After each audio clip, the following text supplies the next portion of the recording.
Good morning guys, in front of me is Honor X8 and let me show you how to add Google account to this device. So at first open the settings, then find and select accounts. Make sure that you are connected to Wi-Fi and click on add account. Then select Google, wait a couple of seconds, and now provide email address or phone number.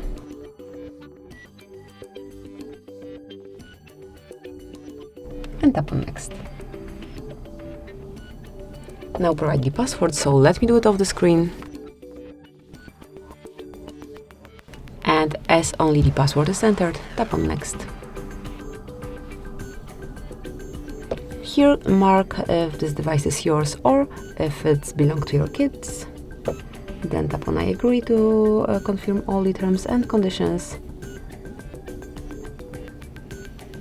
And that's it. As you can see, you've just added Google account to your device. You can smoothly use it. Then whenever you wish to remove it, all you have to do is to open the particular account and then select remove. Just confirm it then.